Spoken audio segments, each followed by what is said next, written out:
Olá pessoal, tudo bem? Nós estamos aqui no Gera Highlights e hoje eu vou entrevistar o Dr. Douglas Raci. A gente vai falar um pouco hoje sobre oncoradiologia.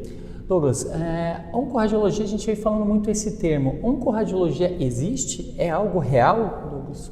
Obrigado, Regis. Obrigado a todos pela oportunidade. A oncoradiologia hoje é uma especialidade de verdade. Nós temos vários tipos de fellows no serviço de São Paulo e várias capitais desse país, que você se dedica à neuroradiologia, a músculo esquelético, à intervenção, cabeça e pescoço e assim por diante. A oncoradiologia também é uma especialidade que dura um ano, onde você fica dedicado a só estudar casos, situações que a oncologia muda a cada mês, a cada 2 meses nós temos novidades e conceitos nessa grande área que é a oncologia. Legal, Douglas. Realmente são muitas particularidades, acho que o radiologista, o residente tem que aprender, e acho que a principal delas um princípio básico é saber a diferença, né? O que é uma quimioterapia, o que é uma terapia molecular-alvo, imunoterapia? Você pode explicar um pouco para a gente sobre isso? Exatamente isso. A partir que você tem o conceito da diferença entre quimioterapia, terapia-alvo molecular, imunoterapia e os critérios de resposta à imagem, respectivamente a cada remédio, você vai ver a importância de você fazer uma especialização em oncoradiologia. Quimioterapia basicamente é uma ação citotóxica. Você usa um remédio, esse remédio ele abre aspas meio burro, tudo que vem pela frente ele destrói. Tem uma ação citotóxica, ele pega as células boas e ruins. Infelizmente as boas também vão, mas tem uma eficácia boa essa ação citotóxica perante a quimioterapia.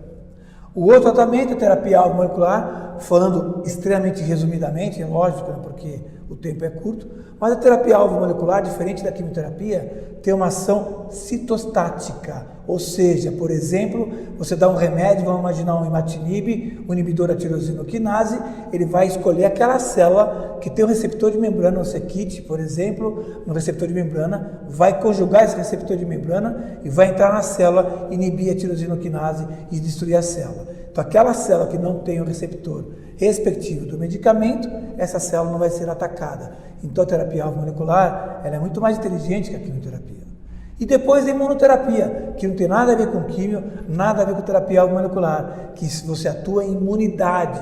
Você tem as células dendríticas, que são células que apresentam o antígeno, no caso câncer, para o linfócito, e o linfócito vai destruir esse câncer. O nosso linfócito, o nosso organismo, fica dormindo, entre aspas, um período do dia, 1 hora, 2 horas, 3 horas. A hora que tem a conjugação da célula dendrítica com o linfócito acorda e ataca o tumor. O que foi descoberto é que, num certo período do dia, na membrana do linfócito, aparece alguns antígenos, por exemplo, CTLA4, que faz o linfócito dormir, faz o linfócito descansar. Jamie Allison, que é um grande cientista do MD Anderson, descobriu um medicamento que combina nesse antígeno CTLA4 e faz com que, a hora que o CTLA4 aparece na membrana para fazer o linfócito T dormir, quando combina com esse medicamento, o linfócito T não desliga, ele fica acordado 24 horas por dia, consequentemente mais eficaz para combater o câncer. Muito legal, Douglas. Isso eu acho que é a grande revolução que a oncologia vem passando. E você falou de padrões de resposta. Quando mudaram as drogas, os padrões de resposta mudam, né? Exatamente. O que você pode falar para a gente? Por isso que de resposta. Exato, Regis, boa pergunta. Eu vejo meus amigos, colegas do Brasil afora, que ficam dando laudo de oncologia. Um caso da píria, uma tomografia de abdômen para ver estudar uma metástase de mama, ou melanoma, um câncer de rim. Você tem que ter, antes de dar o laudo, algumas indicações, algumas perguntas a serem feitas. Primeira, qual é o câncer? Que tipo de câncer? Que medicamento ele tomou? Fez radioterapia? Sim ou não? Que período do tratamento que ele está? Se o paciente tomou uma quimioterapia e eu estou no protocolo de pesquisa perante alguma indústria, eu tenho que usar o protocolo RECIST 1.1, que diz que você escolhe até 5 lesões, 2 por órgão, e soma no maior diâmetro, no plano axial, a lesão sólida. Se for linfonodo, você mede no menor diâmetro, 1,5 é a nota de corte, para tamanho no menor do linfonodo. Então, na quimioterapia, se eu for fazer um protocolo correto, é o RECIST 1.1 que eu vou utilizar. Se eu estou dando laudo onde o paciente recebeu terapia alvo molecular, por exemplo, imatinib no tumor estomal gastrointestinal, eu tenho que ver a densidade da lesão, eu tenho que usar o CHOI e não o RECIST 1.1 que vai olhar para tamanho. Se eu estou usando imunoterapia, por exemplo, o ipilimumab, pembrolizumab, nivolumab, imunoterapia, eu não vou codificar a imagem com RECIST, eu vou usar o I-RECIST, que o conceito é totalmente diferente, por exemplo, de um RECIST quando você avalia a imagem.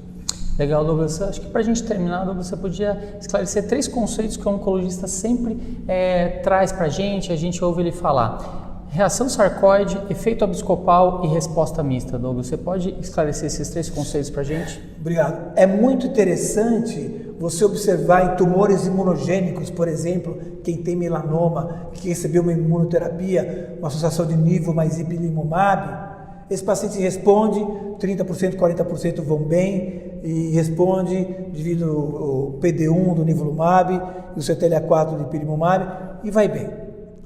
Passou 3, 6 meses, o paciente tem uma gripe, uma febre, uma tosse, aí vai para o hospital, o médico pede uma tomografia de tórax. Aí você faz o CT de tórax e você vê aquele sinal do lambda, que é linfonodos subcarinal e íleos pulmonares. E o médico, o colega, fica super assustado. Puxa, voltou doença. Às vezes, nessa situação que tem a cadeia clássica, mediastinal e hilar, que é subcarinal, paratraqueais e hilares, você tem que lembrar da reação sarcoide-like, que isso é descrito e na nossa experiência, 15 a 17%, foi a estatística que a gente fez no último trabalho feito, que a gente apresentou, nós vimos que esses linfonodos paratraqueais, subcarinal e hilar, em pacientes que receberam imunoterapia, você tem que pensar em reação sarcoide-like, que é uma manifestação imune que acontece nesses pacientes. Se você tem dúvida, pode fazer um EBUS ou um EUS para biopsiar, ou nada disso, apenas faz controle por imagem, por tomografia, que você vai observar em 3 meses até 4 meses que esses linfonodos vão regredir de tamanho. O outro conceito é abscopal, que também é associado à resposta imune. É super interessante. Pacientes metastáticos, tem 8 lesões, 10 lesões, você vai escolher uma lesão para fazer um tiro de radioterapia, geralmente hipofracionada. Observou-se que a radioterapia, junto com a imunoterapia, tem um grande sinergismo, um potencializa o outro. Quem toma imunoterapia, fazendo radioterapia associada, vai potencializar tanto a ação da radioterapia quanto a ação da imunoterapia. Diz que a radioterapia tem uma ação muito interessante no PDL1 do tumor. E quando eu faço um tiro de radioterapia apenas numa única metástase, essa metástase que recebeu radioterapia vai esfriar o processo.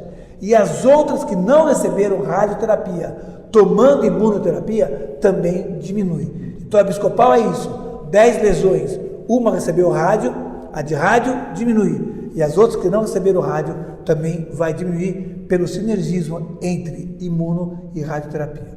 Por fim, resposta mista tem uma polêmica que eu acho que vale a pena destacar, que é cuidado quando você tem um exame que você vê algumas lesões diminuírem e outras aumentarem. Pode ser uma resposta mista, né? Pode ser uma resposta mista, mas cuidado, sempre que você tem um tumor que ele foi super bem na resposta, cuidado com aquilo que está esquentando, por exemplo, no PET-CT, que às vezes não é uma resposta mista, às vezes é um processo infeccioso, é um processo inflamatório que não tem nada a ver com câncer, é uma reação, reconversão medular na medula óssea, por exemplo, no mielolipoma, o componente mieloide dele, quando você faz quimioterapia, o componente mieloide pode esquentar no PET-CT ou FDG e você achar que é metástase de câncer de pulmão. E na verdade é só uma resposta do componente mieloide de uma recuperação medular em pacientes que receberam quimioterapia. Então, resposta mista, cuidado. Às vezes eu tenho um câncer de pulmão que foi bem com o tratamento e eu tenho outro câncer sincrônico nesse paciente que não responde a esse medicamento. Então não é aquele resposta mista, que às vezes o tumor sincrônico, ou uma infecção, ou uma recuperação medular e assim por diante. Muito legal, Douglas. Acho que está claro para todo mundo que realmente a oncorradiologia é muito específica, com conceitos muito interessantes, que acho que todo radiologista que trabalha nessa área precisa conhecer. Obrigado, Douglas. Obrigado a vocês. Espero que vocês tenham gostado. Um abraço.